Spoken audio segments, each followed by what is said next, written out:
Hi, this is Glow, and you are tuned in to Critical Justice, a show where we cover topics related to race, history, and politics. Today, I'm pleased to have Trahern Crews join me for what I think will be a really great discussion. Trey is a community organizer and former spokesperson for St. Paul, Minnesota's Green Party. He ran to be the mayor of St. Paul, Minnesota in 2017 and for the Minnesota House of Representatives in 2018. And he's worked as a campaign manager on several political campaigns in Minnesota. Crews runs an organization called Original Man Farms, which deals with teaching urban farming to the youth. And he's also the co-founder of Black Lives Matter Minnesota. Today, he's an advocate for reparations and is using his local organizing skills to push the reparations agenda forward. Thanks for being here, Trey. Thank you for having me. Yeah, of course. And if it's okay with you, I'd like to hop right into the questions. Is that all right? Absolutely. Perfect. Well, okay, so until recent years, Minnesota wasn't really on the national radar for racial issues, but is now under a microscope because of the murders of Philando Castile, Daunte Wright, and George Floyd. Can you tell us about some of the issues descendants of American chattel slavery face in Minnesota? And with this new climate, do you see any progress being made? Well, some of the issues, as you might know, just recently in February, WCCO put out a report from Wallet Hub that said Minnesota has the third worst racial wealth gap behind Wisconsin and Washington, D.C. So we have some of the worst disparities in education, health, housing, employment. Here in St. Paul, Chief of Police Todd Axel said that Black motorists in St. Paul are 4 times more likely to be pulled over than our white counterparts. The police chief of St. Paul, Todd Axtell, is with us. He is on the Shift Real Estate Hotline. We often reach out to the police chief when things are difficult, when it's not always easy for him to come on, and he comes on this show frequently to answer these questions, so I appreciate that, sir. So you obviously were alerted about this story. You were interviewed about the story. You knew it was coming out. Do you agree with the data? The major takeaway from the Pioneer Press when they looked at police data from 2016 to 2020, where it says Black drivers nearly 4 times more likely to be pulled over than white drivers. Yeah, Chad, thank you very much for having me on the show. You know, we never have and never will shy away from the challenging conversations that have to be had. You know, yes, the data in the Pioneer Press is accurate. I'm happy every year that we have these courageous conversations about race and how it intersects with policing. Teachers are on strike right now here. Our kids just went through COVID, so that kind of interfered with their schooling. Before COVID, our kids were suffering in the school system. We have situations like in Prague school where kids are just playing sports and there are adults in the crowd making monkey noises and things like that. So we're facing very deep, entrenched systemic racism. And according to Demos, the racial wealth gap is substantial and is driven by public policy. And public policy is our laws that are made. So like slavery, racial covenants, housing discrimination, employment discrimination, racial profiling, and things like that. So I would say, based on your answer there, you know, we can't really say that much progress is being made, right? We, you know, maybe kind of not as maybe in your face or violent as it has been in the past, just in terms of general violence, but like those policies that are keeping us out also economically. So not only are motorists being stopped unjustly or unfairly or more frequently, but then all other things that you've already just mentioned. So I didn't know what it was like in Minnesota until, like I just said, until these recent years. And I'm like, what is going on in Minnesota? Why do these things keep happening there? So let's get into the next question. Looking at your activist work, I see that you're involved in teaching children urban farming, violence prevention, educating about homelessness and the abuses in public policing. How did you get involved with activism, and what drew you to these specific issues? Well, I was involved in hip hop and the arts, and a lot of those skills were transferable to our activism. So like writing rhymes is similar to writing a speech.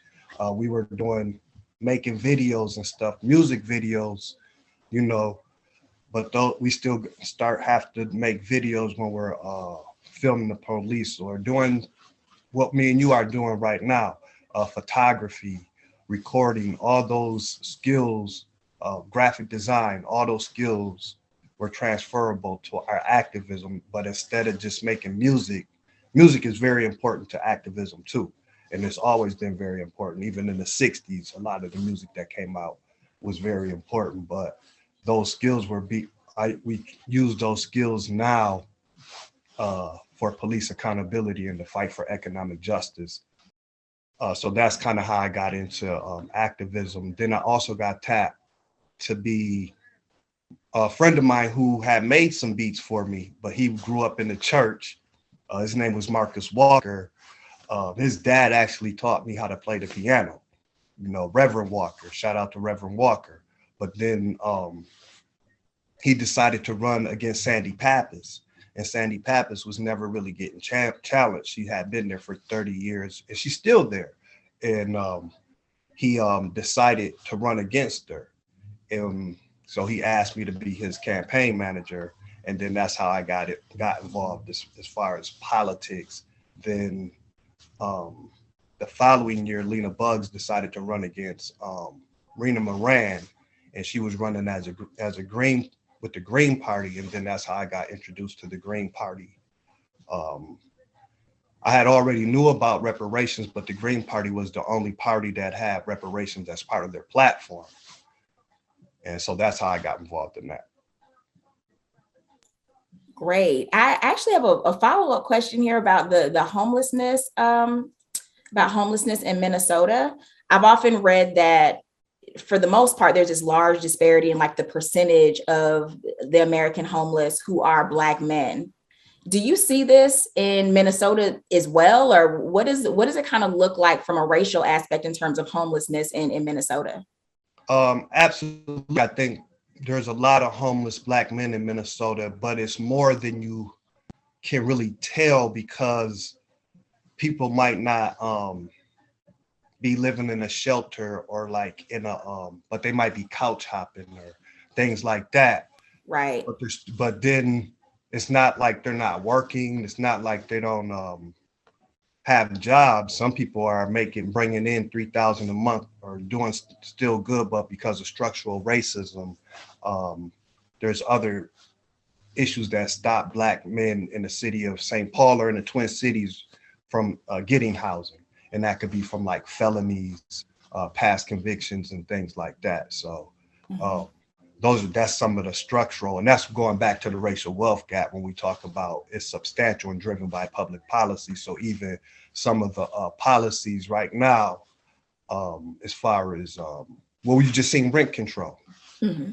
The community voted to have this law in place, and then the Senate just voted it down. Republicans in the Minnesota Senate are moving to cancel rent control in St. Paul and Minneapolis. Yeah, doing so would overturn what voters passed less than 6 months ago. Political reporter Theo Keith is at the Capitol tonight. Theo?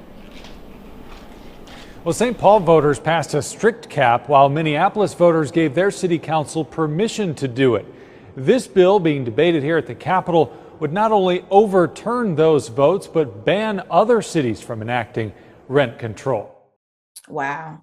And so you kind of, talked about the policies and you touched on one, and we know how devastating housing policy in this country has been to our community specifically and in Minnesota. And it has an extensive history of just like disgusting practices as it relates to just the unfairness and the disparities that have been put in place because of those policies. As someone from St. Paul, Minnesota, can you tell us about what happened to the Rondo community? Mm-hmm. My mother some of my friends sitting here, they grew up in the Rondo community. So the Rondo community was a thriving community of businesses, Black businesses, and Black homeowners that were in that community. And then again, going back to policy, I-94 was built. They built the construction right through the Rondo community and dispersed people, and then gave them pennies on the dollar for their houses and stuff. And then not only that, there were racial covenants. And back then, people couldn't go past like Rice Street and things like that. The East Side was very racist. They were burning crosses on the East Side up to in the 90s, that recently. So that's what, so when we do say there hasn't been a lot of progress, I don't think we understand how racist Minnesota has been and what we experienced here. So we're in a crisis, but then I know, this is the first time with Derek Chauvin that a police officer in Minnesota has been sent to prison for murdering a Black person. Then followed that up with Kim Potter. Then even before that, Frank Baker, a dog was sick on him. They stomped on his chest. His lungs collapsed. He was awarded $2 million, but also that officer is serving 6 years right now. Oh, you guys, can you hear me? Yes, Okay. we lost volume a little bit there, but for a few seconds. But yeah, that's a lot to take in. You said through the 90s, there were still crosses being burned. In the 90s, there were still crosses being burned on the east side of St. Paul. I remember just things here, like there's a Mississippi River, so there would be people that understand what it means for the police to take you down to the Mississippi River. Wow. At night. And where it's like 2, 3 o'clock in the morning, no lights, So when, that's what I was saying, when we don't know how racist it really was. So when we say we haven't made progress, we haven't, but it's the fact that Derek Chauvin's been sent to prison, is the fact that Tutau's in prison. I think within the last year, we've sent 7 white supremacists to prison, as far as Kim Potter, Derek Chauvin, Tutau, Derek Lang, Anthony Trifoletti, the officer who, what happened to Frank Baker here in St. Paul, he had his lungs collapse, was bitten by a dog, but that officer serving 6 years. Right. So it's a tiny, tiny bit, even though that happened in a quick amount of time, but we have so much, the racial wealth gap is so substantial that we have so much work to do. Right. Now, you've mentioned the racial wealth gap a couple of times. So let's talk about this. Recently, the Minnesota State Legislature introduced Bill HF 3850, which is a bill to study and develop reparation proposals for descendants of chattel slavery who reside in Minnesota. I know you've been doing work in the reparations space. Can you describe the process that allowed for your state to get to this point? And do you have any advice for activists around the country who have similar goals? Well, so when George Floyd happened, BLM Minnesota knew that it wasn't just a police issue, it was an economic issue. Also, there were, because of what happens here, and I love the movement here. I love our police accountability movement here, but sometimes the focus gets lost on what is actually the focus can get lost and the message can switch to something else that's not focused on getting justice for Black lives. So we had to make sure that our justice, that it stayed focused on us and Black people and what's important to us. And we felt what was the most important to us was reparations. And because reparations at the top of it, and this is how we think about it, is reparations and direct cash payments is pure reparations. But then after that, you have to address the criminal justice system. And the reason why we one of the first things that you have to address the criminal justice system is because it's like the military component locally of white supremacy on the Black community. So it enforces the racist laws that are being practiced against us. So, but anyway. So when that happened, but even before that, we were I had got elected to be the chair of the Green Party United States Reparations Working Group. Okay. So in the philosophy of the Green Party is from the bottom up instead of top down. So I thought, well, let me start working at the local level right away. So we start doing events right here in Minnesota, like at the Rondo Library, at the East Side Rice Street Library. And then I got invited to the Men by Men conference and held one there. And then Jane Prince came to that. And then she really liked the presentation. So when we talk about the resolution, what are the next steps in order to get this resolution passed? Well, I think what we'll be doing is we want to act on what the African American community wants us to be doing. And so our next step is going to be reaching out through Trahern and through all of our connections to put together a statement of how we want to start addressing this in St. Paul. And beyond that, it should be something that the state of Minnesota is doing and our whole country. But as a city council person, when I found out that the city of Evanston outside of Chicago had done it, I thought there's no reason that we can't start here. So, but it isn't going to be my resolution as much as it's going to be the statement of our African American community speaking to us about what they want to see us doing and what our first steps are. Sure. And what kind of timeline are we looking at for something like this? Well, I think a resolution could easily be done yet this summer. Wow. And then in terms of Evanston, they passed an ordinance, and a lot more discussion would have to happen from within the African American community to guide us on what that ordinance might look like. Sounds good. Thank you both so much. I appreciate it. Thank you. And then she called me and said, hey, I think this is something that we could do or that we can start happening. But I didn't want us to go just go to the city council and be like, this is reparations. This is what it is. So we started a book club so that community members can be involved once a month and start talking about the issues and discussing reparations and the racial wealth gap and what we're going through and why it's important. And then that kind of start building a coalition of organizations who support it. And then we formed a steering committee who went out and did the work of talking to community members. We created and this is what especially I encourage people, if you're in another city or something, to start with like a letter of support, like a petition, and get the Black businesses and Black people in your community to sign on to that letter of support. Then we created a resolution. Then and this was so before this while we were doing that, then COVID happened. So first we were meeting in person, and then it's like the second or third meeting we had to start meeting like this. But we didn't virtually. We were already, and then George Floyd happened. And then, so we was like, it's a no-brainer. This is how we should respond, we believe the city should respond.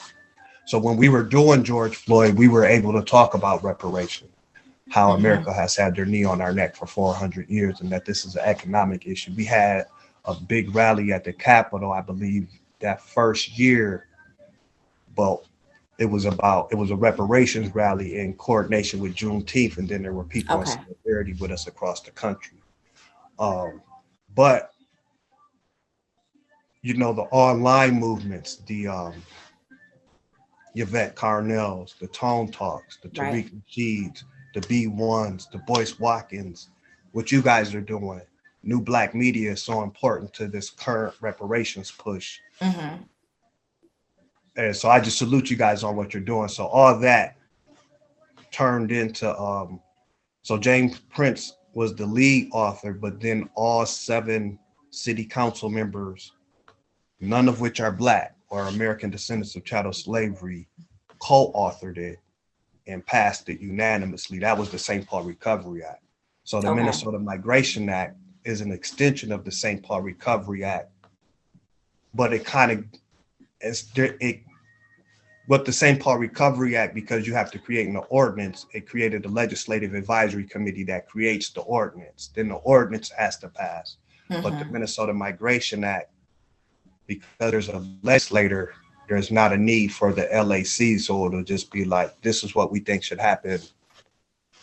Are you going to do it or not? And so that's where we're at with that. And that's what, so that's what kind of how we did it. And I think people like look at the complexity of the body that you're going to, because maybe you can't do it at the state level. You might have to find a certain city, so I don't want to talk too much about that, but that's we can discuss strategy though. Okay. Yeah.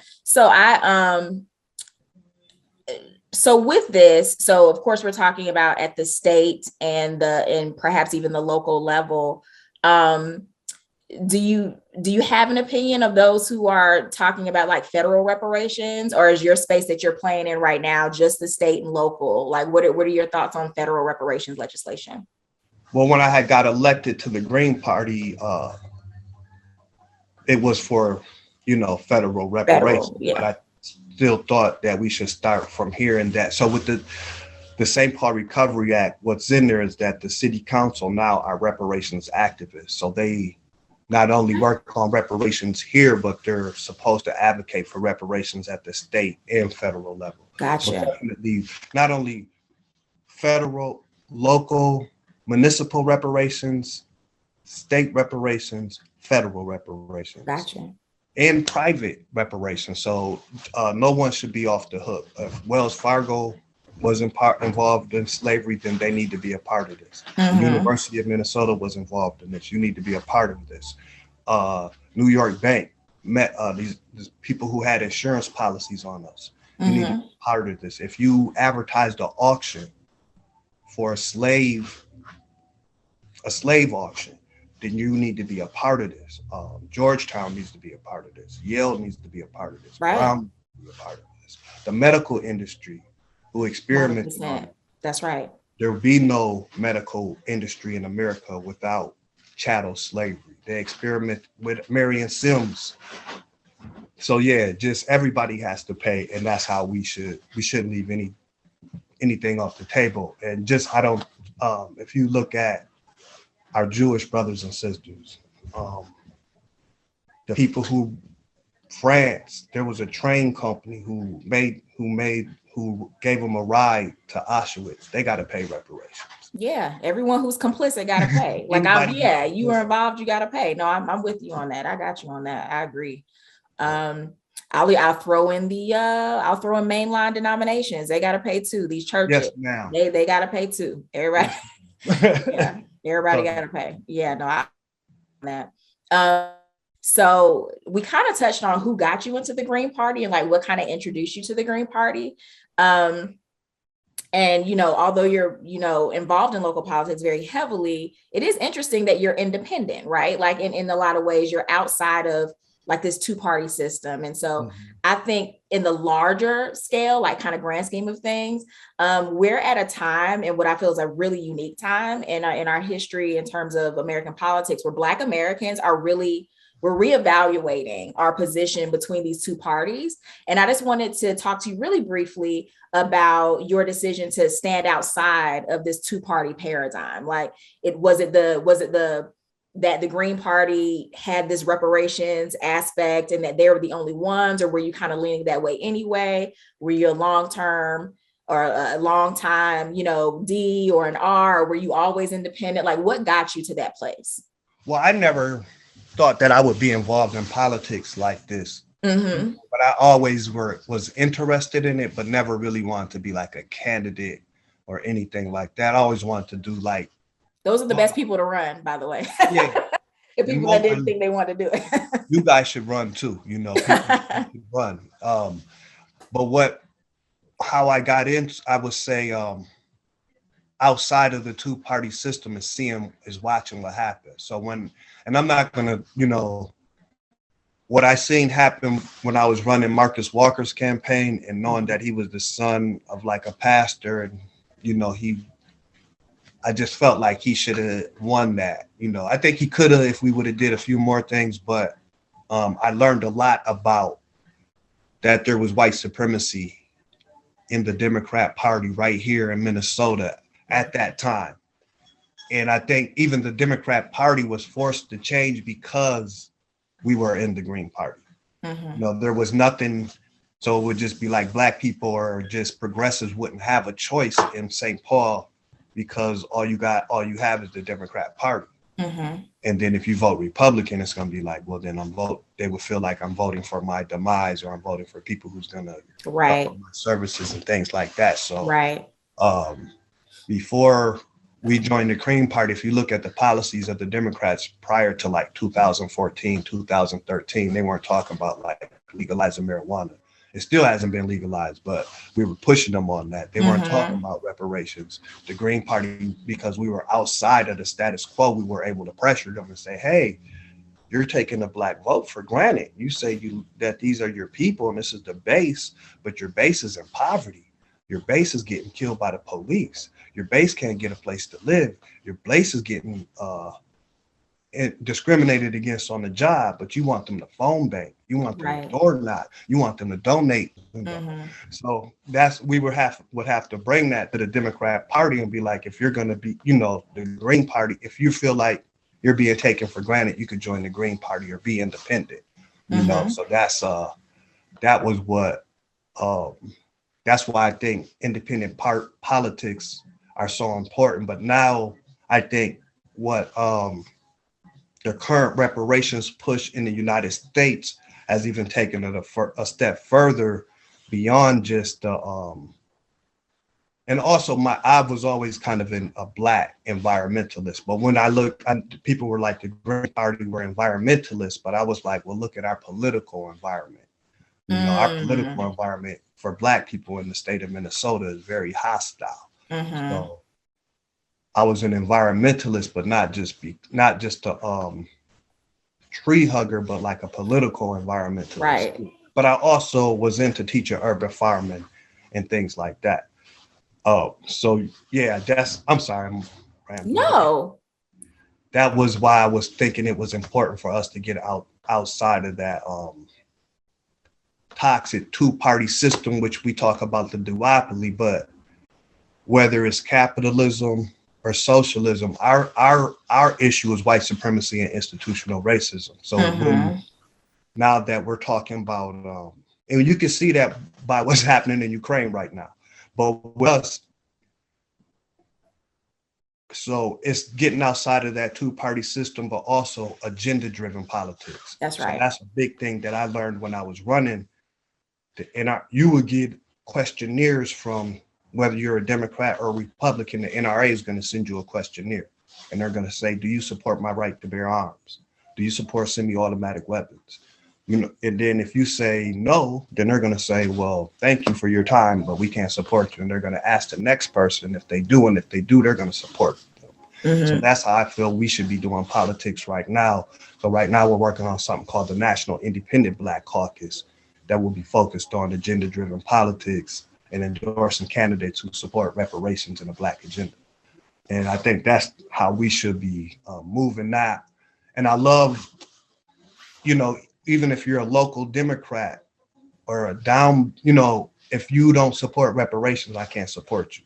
Right. If you don't support the agenda, I can't support you, whether you're running for city council, school board, Senate, or president. We got to ask you, do you support our agenda? Or we'll be in a situation like we are now with President Biden, not to talk bad about him. I know he's going through a lot, but he signed 77 executive orders, and none of them really have helped the people who got That's it. right. If it wasn't for Black people like us in Detroit, Black people in Atlanta. Think Atlanta went blue for the first time in like 30 years. The Black people in Philadelphia got Mr. Biden over the top. And he met with Breonna Taylor's mom, met with George Floyd's family. His sister was like, nah, though. You know what I'm saying? I'm not going. But the George Floyd Act's not signed. That Right. could have been an executive order. He could do an executive order on HR 40 or some type of reparations proposal or a COVID relief package or something for some immediate relief for Black Americans. But so that's why in 2022 and 2024, we need to be doing agenda-driven politics and making sure whoever we vote for has our best interests, especially our economic interests. 100%. It's been interesting over the the last few years when I really started researching things and really getting into talking about reparations with my family, with really anybody who would listen, right? Like I'm talking to my people that are right near me in my area of influence. And it's been really interesting because it becomes such a litmus test. Like you can really see where people are, even the most progressive people, you can see what they really think if you just start talking about reparations. Exactly. You really feel a it'll either they'll say, oh yeah, I'm for that, or they just scatter. And sometimes it's folks that you don't expect to on their other politics, right? And so, it's been really interesting. And so I'm with you on that. We need to be agenda driven, and I do use a litmus test. And my first question is, what is your full position on reparations for the American descendants of chattel slavery? What is it? And if it doesn't sound right to me, then I can't be on your team. So I'm with you on that. Exactly. I'm glad you are. Yeah. And that's what's so great that we're all we're getting more politically sophisticated as a group, as ADOCs. Yeah. So you spoke on inequality earlier when we were talking. And we know that Minnesota is ranked high in terms of racial inequality, like economic inequality, the racial wealth gap. Do you think we were just talking about the two-party system. Do you think it's time for both sides to reevaluate how to address these racial disparities? And as a follow-up question, what do you think progressives get wrong about racial issues? I think it's twofold. I think there's a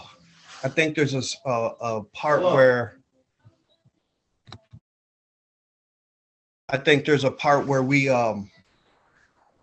the parties, but I think it's us. Okay. I think the more sophisticated we come and the more we start questioning people, not just saying, oh, he has a good suit, or this person, we're really getting down to what we just was talking about, agenda-driven politics. And if they're really supporting our issues, whether you're Republican, if you're Republican and you're supporting reparations and you're going hard in the paint, I'm gonna support you. Right. If you're a Democrat or a Green and you're going hard in the paint for us more than the other candidate, then that's how we should move. That will change how politicians deal with us and things like that. And so hopping back to this really quickly, what do you think folks who would label themselves progressives or allies to Black Americans, what do you think they get wrong about racial issues? And what do you think they get right? What do you think they get right and what do you think they get wrong as it relates to us and the things that we need and want? So I think the Democrat Party has a structure, and I'm not here to bash Democrats or anything like that, but I think they have a structure that makes it easier for them to hire Black people. Okay. We started out with the Democrat Party early, like Head Start. You know what I'm saying? So I don't know how many Republicans work at Head Start, but if you just think about that, you know what I'm saying? So you're starting to learn kind of a certain, as a child, you're getting these type of ideals pushed into political ideals pushed into our children at an early age, So I think what progressives get wrong or have gotten wrong or may not even be getting wrong is things like BIPOC. That's recent, but that's more recent. So Representative John Thompson was explaining this. There was a farming bill that came out or that he was trying to work on, and there was $250,000 from Among American Partnership, who does great work. Then there was $250,000 for the Latina Development Corporation. Okay. $75,000 for BIPOC. He said, well, let me put down African American. They're like, no, just put down BIPOC. Why? But then if you put down, when he puts down BIPOC, but see, they've been doing this to us for at least the last, whenever they started doing this, BIPOC thing. And so, but there's $75,000 for that. But those top two groups can go into that pot, the BIPOC pot, but that blacks can't go into the Among American Part. That's right. For the Latina X part. So again, that comes down to us saying, well, wait a minute, I'm not BIPOC. Right. And expressing that to them and saying we need something set aside for ADOCS. So those are some of the things that kind of trying to put all of us into one group and saying one size fits all for racial justice. So that's why we move away from racial justice and go into lineage justice. We talk about our lineage, that we need certain set asides for our lineage. Right.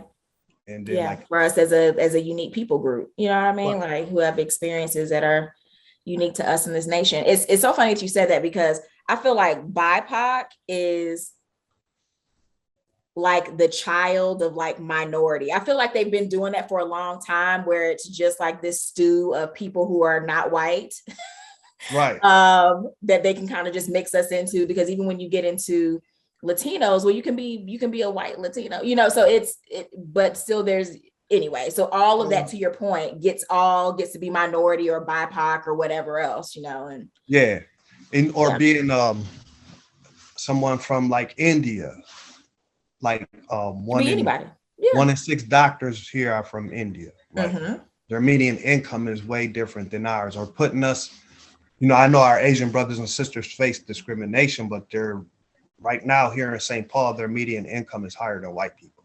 Right. If you lump us all together, that you're not acknowledging that. Yeah. And I'll say this too. I think what I love right now, as far as this type of discussion is concerned, is we just need to follow AAPI. They are saying disaggregate. We are not, the Vietnamese are not the same as the Korean, are not the same as the Pacific Islanders. Like, they are asking for those ethnicities to be split apart.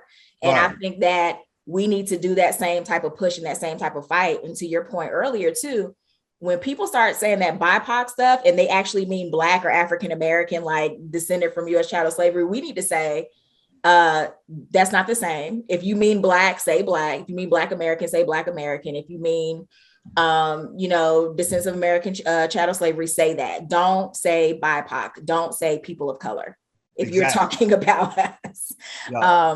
So even so, when you say progressive, that's also includes us. Yes, we have to make sure that if we hear Black people saying BIPOC, no,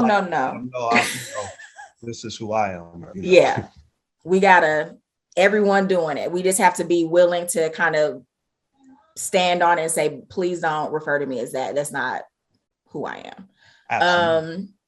And so you touched on it a little bit. We don't necessarily have to talk about Joe Biden, but any thoughts on like our current Congress and kind of like what's going on? We talked about, you mentioned how Joe Biden had, he signed a lot of executive orders. None of them have quite been for us. So we do know that, but what are your general thoughts on his administration, Congress? Because I'm still trying to get some work done. But listen, because we can skip right over that one. If you want. Both mouths don't get fed, though. We're starving right now. Right. And so, again, we got him in. And so there should be. And I think if they don't do something big by Juneteenth, it's a wrap. Yeah. So like something like not just even past HR 40, but then it has to be something attached with some immediate relief to it. So we're working on bills that would come, because we don't just want to study. We need money right now, though. That's too. Right. So we need something, economic package for ADOCs too. Along with these studies, there needs to be some relief for us, our businesses, our families, our kids. Right now, we've been suffering. We suffered hard from COVID. Our Black businesses weren't able to get the money that they were supposed to get. The Black families really didn't get the money that they were supposed to get. Black fathers didn't get some of the money that they were supposed to get. And they, you know, daycare costs, all that. So, and again, so we even the way, and so after Biden was elected, there was like there was more troops in Washington, D.C. than there was in Afghanistan at that time. So we was out there to try to do some reparations rallies, but we really couldn't do nothing because of the military presence that was out there. So again, it's going to be back. You know, it's starting to get warm out. I think people can protest in DC. We need to start putting, we're going to have to start putting some, you know, we protest for police brutality, but now we have to start protesting for economic justice. So that's why I would say I would just like when Obama was president for 8 years, they'd be like, wait till next term. Or even I remember an article like the Black politician to give you a nod and a wink, like I got you, but then he never really got us. So we lost 50% of our wealth under Obama. And we sure did. We sure did. Yeah, so we lost 50% of our wealth under Obama, and then and you were talking, and then it just went out. We lost 50% of our wealth under Obama. The median income is going to be zero by 2053 for the Black family. So how we say in the Green Party, they talk about ending climate emissions by 2030 or clean energy by 2030 or we need to close the racial wealth gap by 2030. And that's how we should be moving as a community. So we're talking, let's close the racial wealth gap by 2030. And that's what we want the Democrat Party to be talking about. When they talk about the Green New Deal, we want to talk about reparations and closing the racial wealth gap. So hopping back on that for reparations. And so you talked about like a lot of education and things that you did right there locally in your community, and you got business leaders on board, and just kind of how you did some coalition building and getting people up to speed on what reparations are, why we need them, all the education there. I'm really interested, what, if any, pushback did you get from us about reparations? Most of it would be like it'd never happen. Or sometimes people be like, I'm dumb. You know, once in a while you hear, not very many, but every now and then we would hear somebody be like, I'm good. You know, like they're doing good. Like feeling like I'm a millionaire or something. Like, okay. But even if you as a millionaire, you compare yourself to your white counterpart as a millionaire, it doesn't add up. We had he didn't even attack. It was somebody from, I won't even say it, but he just we were in a meeting. He kind of tried to attack, but we were just saying, you know, some of our elders, but like, they're pretty much all on board getting there. Right. I think we've been utilizing a survey. And so the surveys ask questions about what people think. You know, what do you think reparations should look like? Do you think it should happen, and things like that? And a lot of people are for. I would say more people are for it. We've had more positive feedback than negative feedback. And even in the hearing that we just had, none of them didn't say they couldn't support it. They just asked a couple questions. Not even the Republicans yet. I would say yet. We're not out the water yet. I always like to ask that question because there's like different groups, and based on those different groups, you know what objections you're going to get. And sometimes I know that within our own community, we have to do a little fighting. Then, of course, you know, there are implications for the Democratic Party if reparations were to ever get through. Same for Republicans and what their objections are. And then people that consider themselves leftists, what their objections are. And so we're just kind of all over the place. So I was interested in hearing what you were hearing locally in your city. Well, then outside of us, you know, people, it would be like, well, not all the time. Well, people bring up Native Americans or other groups too. So I think us talking in the education when you start, and then there's some pride, again, going back to the prideness. I think when we start talking about the racial wealth gap, some people think that we're putting Black people down. So I like to explain to people, this is not your fault. The racial wealth gap is driven by public policy. Right. It's not driven by your baby's dad. It's not driven by your baby's mom. It's not because little Jimmy stole a car yesterday. Yeah. Public policy. So just so people don't start feeling like something's wrong with them or that we're talking down to them. Like there's been some type of moral failure or So that's just trying to make sure that some of the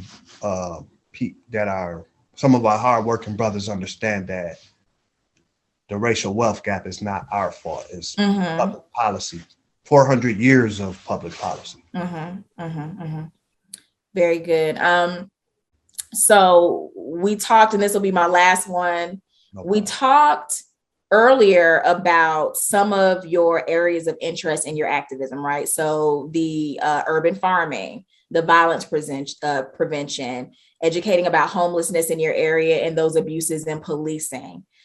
Can you share how people can get involved with your work and how people can help support your efforts in Minnesota?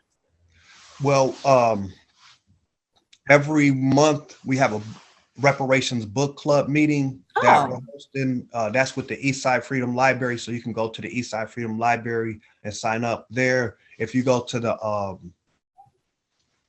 we have a new Black Watch television or blacktvs.com where we're starting to stream a lot of activism, but also just programs we want to help. Hopefully we can restream this, but you can sign up there. And then you can go to stpaulrecoveryact.com and sign up there to get involved. And not only are we'll have the book club meeting, but then sometimes we have like coat drive giveaways, food giveaways. We had a like what America owes Black businesses. So we've been having a series of those at some of the Black restaurants and businesses around town. So we want people to come out, get involved, and have that conversation. And we'll be having listening sessions and hearings and stuff all across the state. Right now, all across St. Paul. And then pretty soon, I think the St. Paul Recovery Act Steering Committee ordinance should be done pretty soon here. Well, it pretty much is done, but I can't say too much about it. But there's going to be chances for the community to come out and poke some holes in it and take a look at it and get involved in that process too. So there's going to be a lot of ways to get involved, and we hopefully we can keep having you guys come on. We have a show too that comes on, so I'd like you guys to come and be a panelist on that, and just start bringing Black media across the state together once a week to discuss the issues. Nice. Well, listen, you're talking about all this stuff you're doing, all this education. We're meeting here, we're meeting there. You are a busy man, Trey. I'm so glad, once again, so grateful that you could carve out some time to, join me on Critical Justice tonight. We really appreciate your time. Hopefully this won't be the last time that you and I can connect, and that you can connect with Critical Justice and the Reset Race Network. Thank you so much. And thank you. Looking forward to partnering with you guys again. Absolutely. All right. Y'all have a good one.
Join us on Patreon at www.patreon.com/ Reset Race Network.